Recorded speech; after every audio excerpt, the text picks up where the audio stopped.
Meus amados irmãos em Cristo, a paz do Senhor, eu sou o professor Hermano Campos e a gente está iniciando a nossa lição da Escola Bíblica Dominical.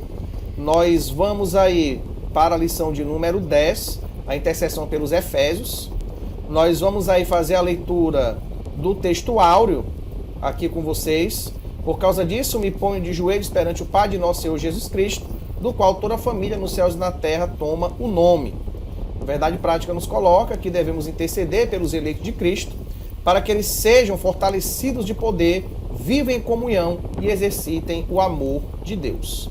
Nossa leitura coloca: por causa disso me ponho de joelhos perante o Pai de nosso Senhor Jesus Cristo, do qual toda a família nos céus e na terra toma o nome, para que, segundo as riquezas da sua glória, vos conceda que sejais corroborados com poder pelo seu Espírito no homem interior, para que Cristo habite pela fé no vosso coração, a fim de que, estando arraigados e fundados em amor, podedes perfeitamente compreender com todos os santos qual seja a largura e o comprimento, e a altura e a profundidade, e conhecer o amor de Cristo, que excede todo entendimento, para que sejais cheios de toda a plenitude de Deus. Ora, aquele que é poderoso para fazer muito mais abundantemente além daquilo que pedimos ou pensamos, segundo o poder em que nós opera, a esse glória na igreja, por Jesus Cristo em todas as gerações, para todos sempre.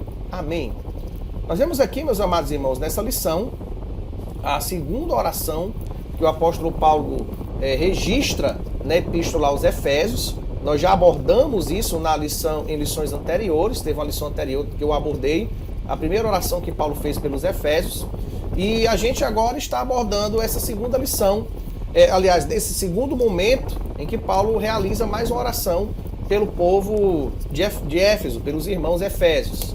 Essas orações, se a gente observar bem, você vai, inclusive isso é um padrão nas epístolas paulinas, as orações de Paulo geralmente são em momentos de muita alegria, onde ele sente um gozo, uma felicidade muito grande de estar relatando as verdades espirituais, e então se alegra tanto que ele ali mesmo já escreve uma oração pela igreja. Capítulo 1 ele fez isso quando ele falou das bênçãos espirituais em Cristo, da nossa posição com ele, do plano da salvação que antecede a criação do mundo, e nessa alegria ele exulta e realiza a primeira oração lá pelos irmãos Efésios. Nós já abordamos isso. Na lição de hoje tem uma íntima vinculação com a lição passada, em que se fala, dos desdobramentos, das bênçãos de Deus, da obra de Deus na vida de cada um. E de fato, se todos nós tivéssemos a maturidade espiritual de reconhecer o que Deus já fez por nós, como cantava aquele hino, os antigos crentes louvavam, Senhor, eu vim agora te agradecer. E tem aquela parte do hino que diz, eu passo a pensar no que eu era e volto a pensar no que tu fez por mim. Se a gente a cada dia fizesse esse exercício de pensar no que nós éramos e do que Cristo nos tornou, nós teríamos motivo para agradecer todos os dias. Como eu digo, a gratidão é um dos motores mais poderosos para a oração. E uma oração verdadeira, ela provém de um coração grato, de um coração agradecido, de um coração que verdadeiramente reconhece que sem Ele, sem o Senhor nosso Deus, nada seríamos. Como o próprio Cristo disse a seus discípulos certa vez, porque sem mim nada podeis fazer. Nós vamos observar aí no ponto 1, em que ele coloca sobre o poder do Espírito na vida daqueles irmãos, em que Paulo orava para que o homem interior deles recebesse e a cada dia fosse capacitado no poder do Espírito. Então vamos ler aí o 1 que diz assim: as riquezas da sua glória. Paulo apresenta a sua oração, confiado nas riquezas de sua glória, a riqueza da glória de Deus. O apóstolo já havia declarado que Deus é o Pai da glória, cheio de abundantes riquezas de sua graça. Em Efésios você vai ver que Deus se apresenta como um abençoador, como aquele que concede todo tipo de bênção, todo tipo de coisas boas para aqueles que o amam. E de fato é assim que também o apóstolo apresenta aqui nesta oração. Inclusive, nesta oração, ele está pedindo a Deus para que nós possamos confiar nas riquezas da graça dele, nas riquezas da sua glória, perdão, porque também tem antes, né, riqueza da sua graça, mesmo uma expressão familiar. Então, como Deus é rico em abençoar, nós podemos ter garantia de que a nossa oração será respondida. Esse é um ponto muito importante, não é? Ou seja, quando confiamos na graça de Deus, quando confiamos na glória de Deus, do que Ele é capaz de fazer, no seu poder infinito, no seu poder tremendo, a gente então confia que a oração ela vai ser respondida. A gente tem sempre que lembrar, por exemplo, homens na Bíblia que oraram em situações limite, em situações totalmente impossíveis, e conforme a glória, a rica glória de Deus, aquelas pessoas alcançaram a bênção. Tem milhares de exemplos, né? Talvez aí, milhares eu exagerei, mas tem dezenas de exemplos na Bíblia. A gente tem o próprio exemplo de Abraão, a gente tem o próprio exemplo de Moisés, tem o exemplo de Noé, a gente tem o exemplo do rei Davi, a gente tem o exemplo de Sansão, tem o exemplo de Gideão, tem o exemplo do rei Ezequias, tem o exemplo do profeta Elias, tem o exemplo do profeta Jeremias. Então, de fato, esse clamor, esse pedir a bênção, confiando na glória de Deus, é algo que não pode dar decepção. Por quê? Porque quando observamos de fato o que Deus fez por esses homens no Antigo Testamento, nós temos plena certeza de que Deus ele realiza a sua vontade na nossa vida e de que as nossas orações elas são respondidas sim. Há uma resposta de Deus para a nossa oração. Há uma resposta de Deus para a sua oração. Claro que muitas vezes a gente se desespera, isso é normal, no sentido de que o nosso homem exterior ele muda, não é? Tudo aquilo que está vinculado ao nosso corpo, a nossa ideia de temporalidade, a nossa ideia de perecibilidade, a nossa ideia daquilo que passa, do que é transitório, do que é passageiro, do que é efêmero, a gente vai ter os momentos de desespero. Mas o nosso homem interior, como diz o apóstolo Paulo, lá em Epístola aos Coríntios, a segunda, ele diz que o nosso homem interior se renova dia a dia. Esse homem interior, ele tem que se manter em estado constante de renovação e manter uma fé perene, uma fé que não seja intermitente, uma fé que não dependa das circunstâncias, uma fé que não dependa de qualificantes circunstanciais, mas que dependa única e exclusivamente do próprio Senhor, da glória. Ponto 2, ele coloca fortalecidos com poder. O primeiro pedido do apóstolo é para que a igreja seja corroborada. O que é ser corroborada? Bom, o verbo corroborar, primeiro na língua portuguesa, ela tem a ver com confirmação. Mas é uma confirmação conjunta, não é? Então, não é alguém que se confirma só. Essa corroboração é uma confirmação exterior. Então, eu chego aqui e conto e relato, por exemplo, que atrás aqui de mim tem um trenzinho desmontado. Eu estou vendo aqui. Você provavelmente assistindo já deve ter percebido que todo vídeo meu esse trenzinho aparece lá no fundo. Então você corrobora com a minha informação. Mas não é eu sozinho. É um testemunho dado por outras pessoas. Ok? Então, o corroborar, ele tem a ver com o fato, com a confirmação exterior ao que está vivendo aquele fato. Então o fato está lá, tem uma confirmação interna, a confirmação externa vai corroborar com a confirmação interna. E o que é que o apóstolo Paulo está colocando para a gente? Ele está colocando que nós temos o poder de Deus, nós temos a salvação em Cristo, nós temos a vida eterna, embora com muita dificuldade na vida cotidiana, como eu já disse, nesse homem exterior, a gente passa muita dificuldade, a gente passa muito problema, a gente sofre muito, cotidianamente, podemos dizer, mas ele coloca que nós temos convicção em Deus e nós cremos que Ele está ao nosso lado. E corroborando com a nossa convicção, que o Espírito Santo venha sobre nós e confirme e ateste que nós estamos na presença do Senhor. Então existe aí a confirmação interna e existe a confirmação externa, que é justamente o que o apóstolo Paulo coloca nessa expressão, para sermos corroborados com o poder pelo seu Espírito.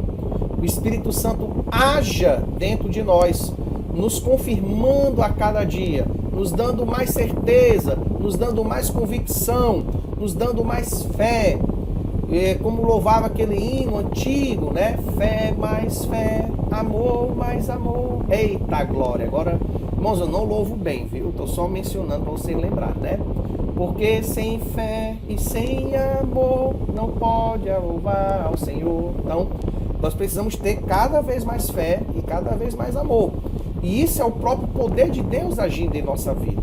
Então, o que o apóstolo Paulo coloca para nós aqui é que a igreja continuasse, como inclusive coloca o autor da revista, que ela fosse continuamente revigorada com poder, porque o nosso homem interior precisa de renovação, o nosso espírito, a nossa comunhão com Deus precisa cada dia ser renovada. E essa dificuldade de renovação, ela pode vir pelas lutas da vida. Mas Paulo, é como se Paulo orasse assim. Vou aqui tentar falar de uma maneira ainda mais clara. É como se Paulo dissesse assim: eu oro a Deus para que vocês, apesar da luta, apesar da perseguição, apesar da dificuldade, apesar da pobreza, apesar da doença e até da fome, eu peço a Deus que essas coisas não destruam a convicção em Deus que vocês têm, mas que a cada luta dessa, o Espírito Santo venha renovar os corações de vocês. Então é mais ou menos isso que Paulo está colocando aqui para a gente no ponto 2. Ponto 3 coloca habitados em Cristo. O apóstolo também orou para que Cristo habitasse pela fé nos corações dos santos. O apóstolo orou para que, o que também não significa que Cristo não estivesse presente na igreja de Éfeso. O versículo em questão, o verbo grego é katoikain, significa habitação permanente, em oposição à habitação temporária. Ou seja, que não apenas acreditássemos que Deus nos abençoa, que apenas não tivéssemos convicção de que Deus age em nosso favor, mas que também Cristo habite dentro de nós. E é interessante porque na fé cristã, o próprio Jesus já colocou isso, e já tinha sido profetizado por Jeremias lá no Antigo Testamento, como eu falei na lição passada, em que as leis de Deus seriam escritas nos corações dos fiéis. E exatamente essa habitação em Cristo. Cristo, como o supremo cumpridor da lei, ele é aquele que faz com que a lei esteja escrita em nosso coração. É aquele que faz com que a palavra do Senhor habite dentro de nós em abundância, em amor, em convicção, em fé. Por quê? Porque é através dessa presença dele que nós podemos a cada dia vencer as batalhas da vida. Eu mesmo confesso a você, já passei muitos momentos difíceis na vida, momentos até de abandonar a fé, momentos até de nem crer mais em Deus, de inclusive abandonar essa crença em Deus. Mas Deus, ele age de uma maneira tão maravilhosa em mim, como age através de nós, que é como se Deus dissesse: como tu podes não crer em mim se eu habito dentro de ti? É uma experiência que eu tive assim tremenda, né? Quer dizer, por mais que a gente que segue a Deus se desanime a ponto de nem acreditar, a ponto da nossa fé se desmanchar aparentemente, porque nunca é real isso, não é? Na verdade, Deus, ele age em nosso meio para renovar a nossa fé, mas é interessante quando a gente se desanima nesses momentos e quer abandonar tudo, e Deus, ele age dentro de nós. O agir de Deus não é um convencimento exterior apenas, não é um convencimento externo apenas, ele é um convencimento interior. E como negar o que está dentro de nós? Porque se Cristo habita em nós, como o apóstolo Paulo coloca aqui, que ele habita como habitação permanente, como podemos negá-lo? Como podemos virar-lhe as costas? Claro que a nossa igreja defende uma linha de que é possível perder a salvação, ok? A Assembleia de Deus Montes defende isso, o Credo Assembleano defende isso, a Declaração de Fé Assembleana defende isso. Mas é interessante a gente observar que, de fato, existe um agir de Cristo dentro do nosso coração. E que esse agir, ele é de dentro. E esse agir, ele faz parte, de certa maneira, do nosso próprio ser, do nosso próprio caráter. Nós passamos a agir como Cristo agiria. Nós possamos falar como Cristo falaria. Por isso que a consciência dói quando a gente peca. O ímpio, ele não tem arrependimento, ele tem remorso. E o remorso, ele tem a ver com orgulho de ele ter falhado. O cristão, o filho de Deus, ele tem arrependimento.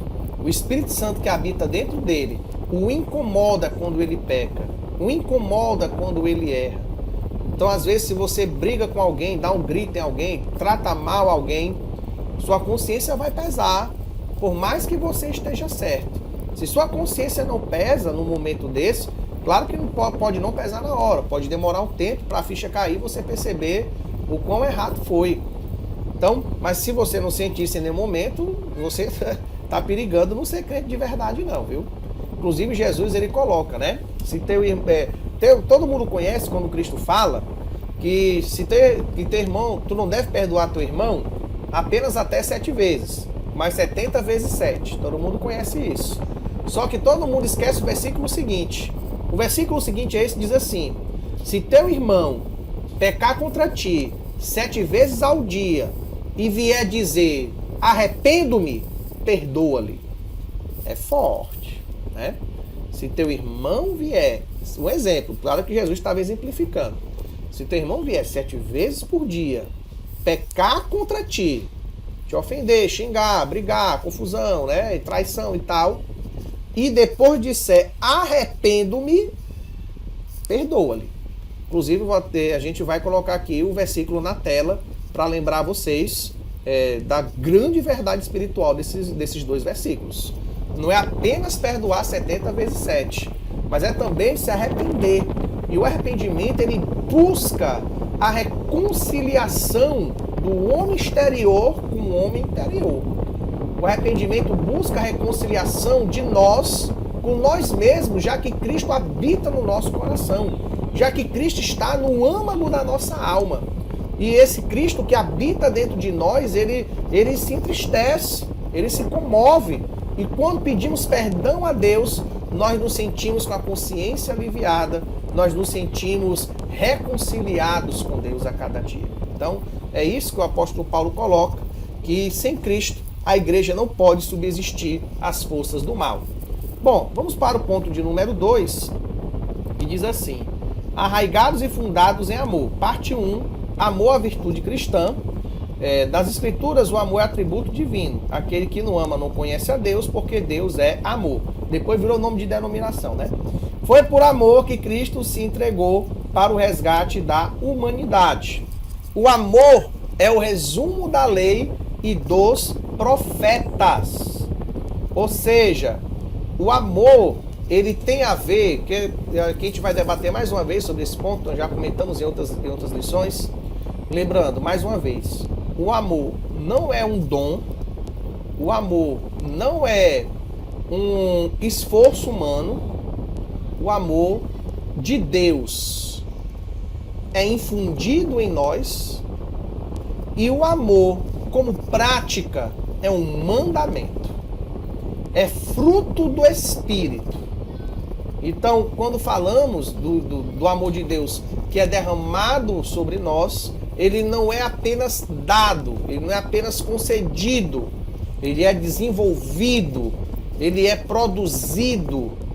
Você já plantou? Você já trabalhou com plantação, né? Existe o processo de germinação, de crescimento, de amadurecimento e de colheita nesse amor que Deus implanta em nossos corações.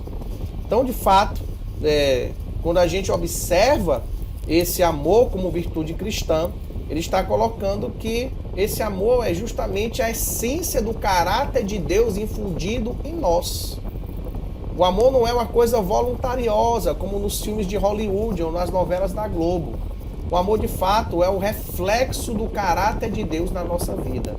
Quando refletimos o caráter de Deus, nós estamos sendo amorosos. E eu lhe provo na Bíblia, né? Jesus nos coloca que nós seríamos conhecidos de todas as nações quando nos amarmos uns aos outros como Ele nos amou. Então, de fato, por que Jesus fala que os cristãos serão reconhecidos pelo amor? Porque o amor é a expressão do caráter de Deus. Daí a ideia de dizer que Deus é amor. Deus não tem amor. Deus não obtém amor. Deus não ganha nem perde amor. Amor faz parte de quem Ele é. Deus é amor. Então, de fato, esse amor é a virtude suprema. É a virtude suprema e é o resumo de todas as virtudes. Por isso que o apóstolo Paulo vai dizer mais adiante que a lei termina onde o amor começa. De que a lei ela se encerra no amor.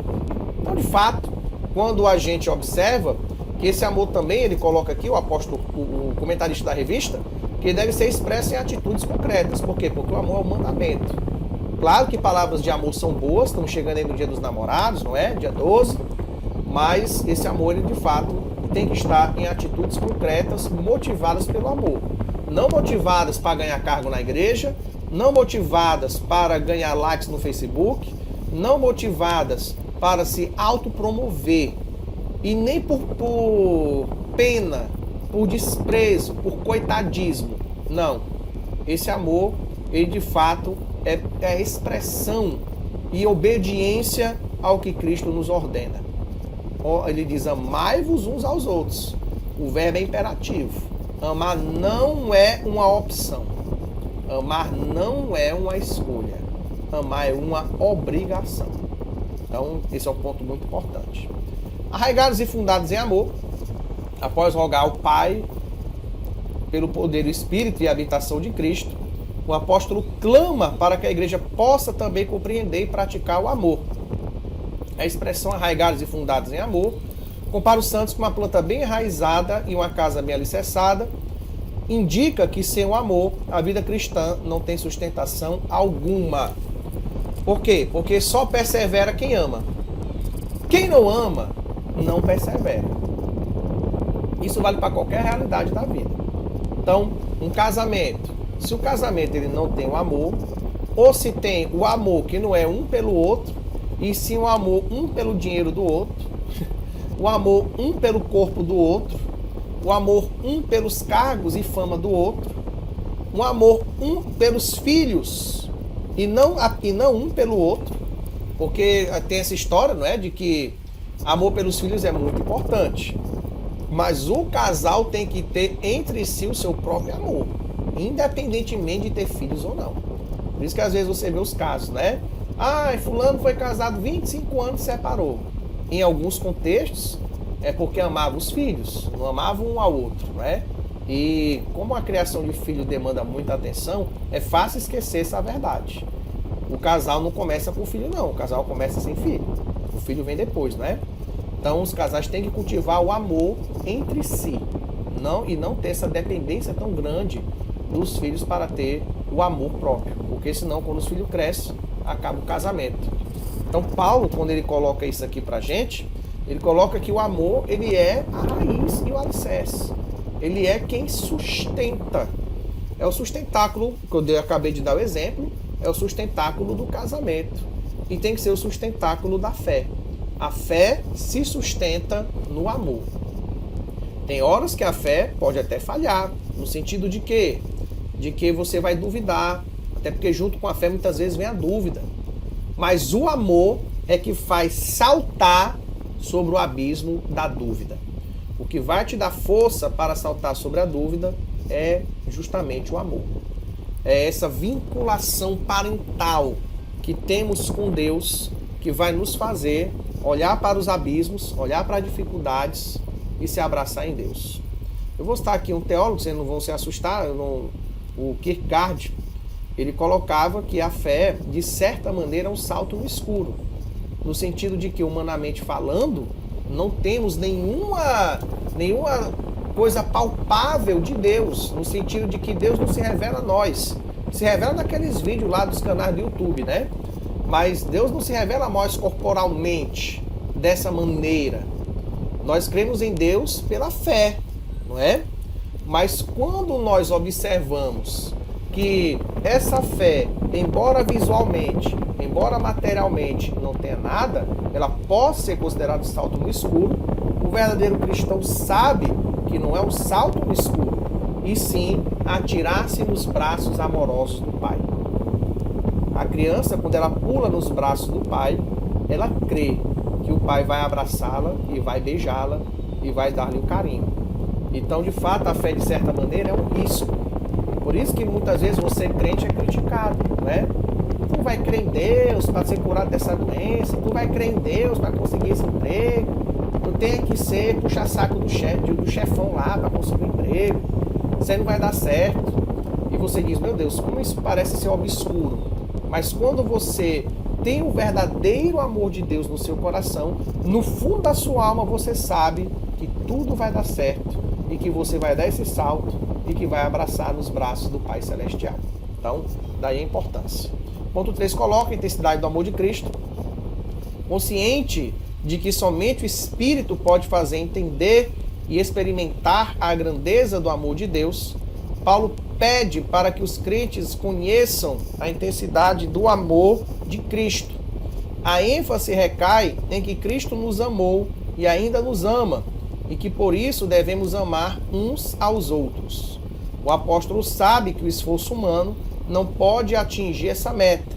Assim ele acrescenta esse pedido à oração para que os crentes sejam cheios de toda a plenitude de Deus. Então, como nós falamos, não é? Esse amor, ele é sobrenatural. Ele não é, claro que nós temos o amor natural. Até os animais podem ter essa afeição natural. Mas quando falamos do amor de Deus, é um amor que ultrapassa todo e qualquer entendimento, como nós vamos ver mais adiante. Ele vai além daquilo que somos capazes de compreender e até de conceber. Não é apenas além daquilo que podemos comparar, mas é além daquilo que jamais poderemos conhecer em toda a nossa vida. O ponto 3 nos coloca que o apóstolo Paulo, ele agora vai falar da bênção de Deus e do pensamento humano. A bênção de Deus excede o pensamento humano, a dimensão das bênçãos divinas. Ao concluir a ousada oração, Paulo lembra de que a magnitude do poder de Deus é capaz de fazer muito mais abundantemente além daquilo que pedimos ou pensamos. Davi pensava em ser rei de Israel, né? Moisés pensava em ser o grande estadista, legislador. Será que Ezequias pensava que 185 mil homens do exército assírio morreriam em uma única noite? Será que realmente Sansão acreditava que era capaz de arrancar os portões de Gate, que pesavam cerca de 40 toneladas? Será que realmente Gideão, ele, humanamente falando, se achava capaz de enfrentar 300 homens?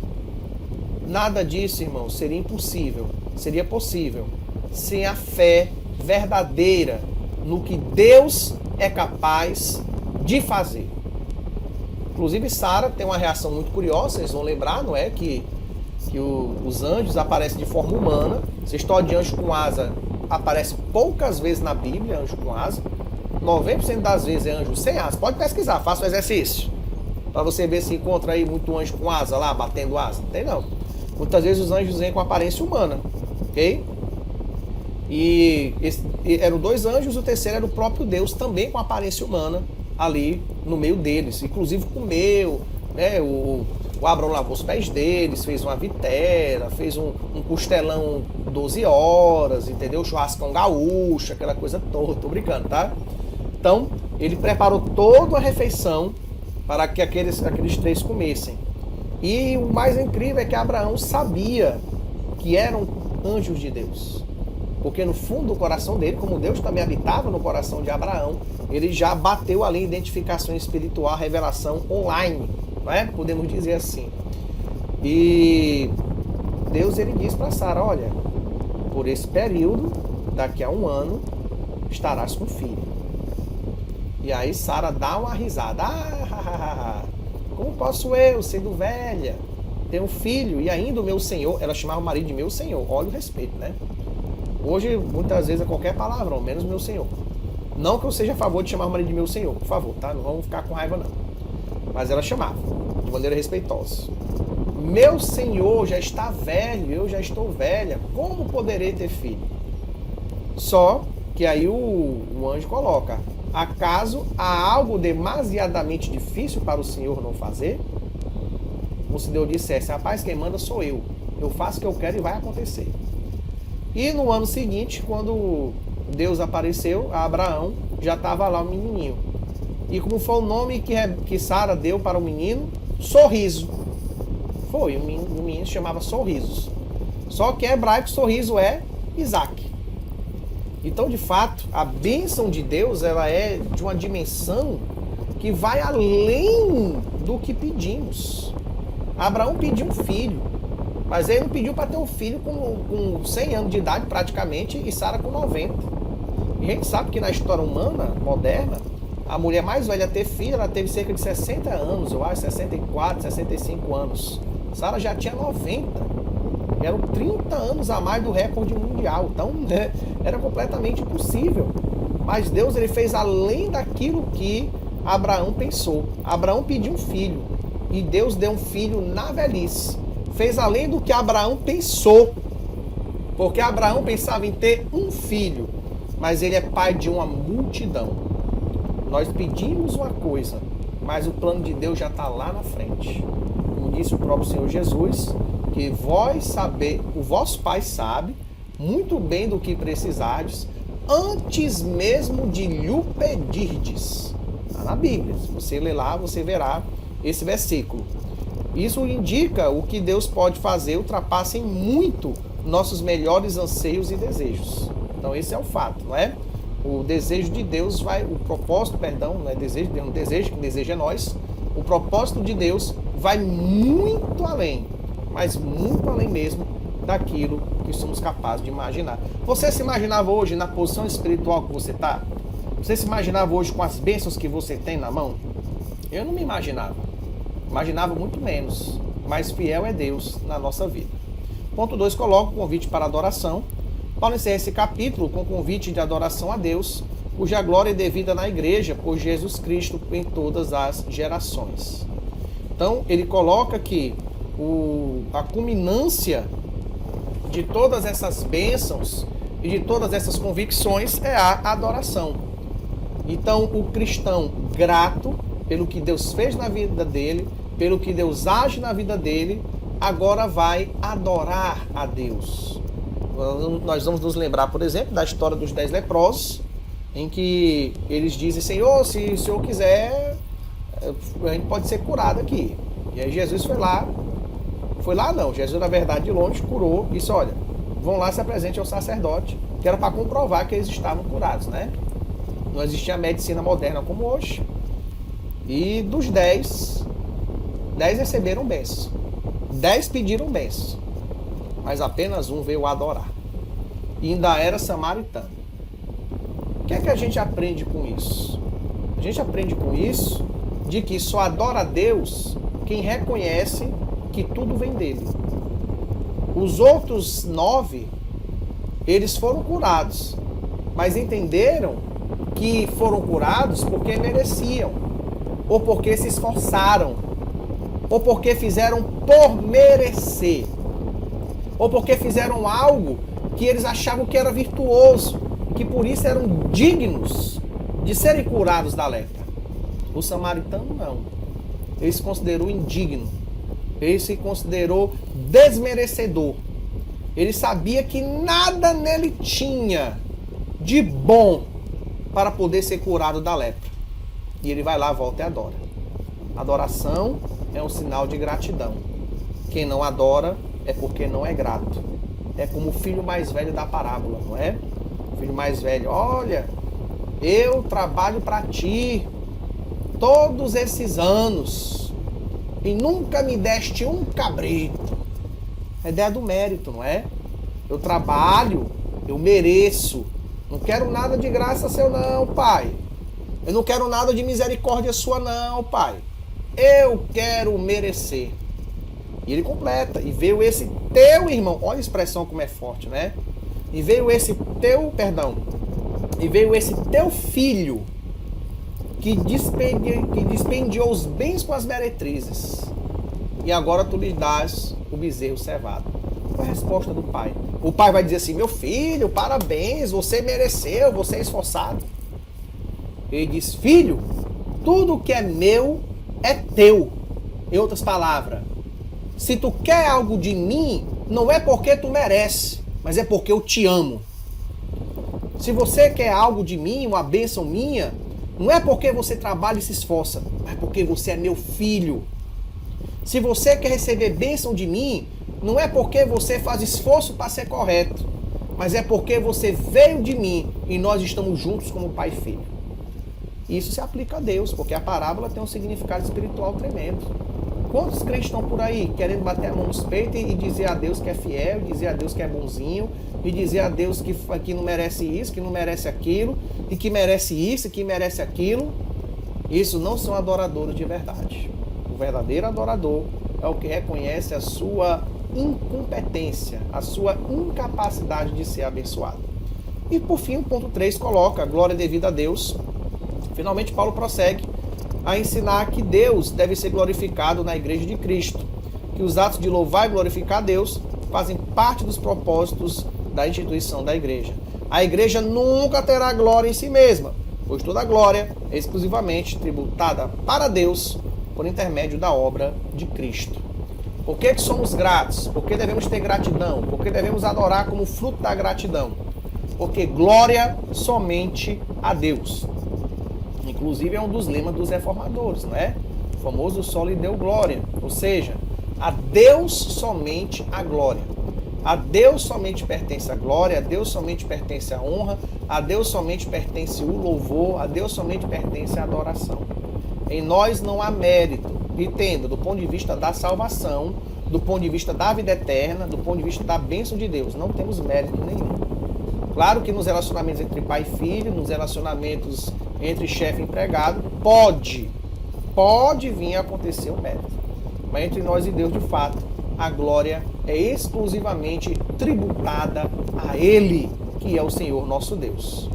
Por fim, na conclusão, ele coloca que ao usar a intercessão de Paulo, anelava o fortalecimento da igreja. O apóstolo tinha ciência de que o perseverar cristão depende de 4 pilares básicos que ele pediu a Deus em oração: fortalecimento do poder, a presença de Cristo plena, o intenso exercício do amor e o crescimento espiritual da igreja. São esses 4 fatores que vão nos ajudar a viver uma vida bênção, virtuosa e feliz na presença do Senhor nosso Deus. Que Deus em Cristo te abençoe, em nome de Jesus.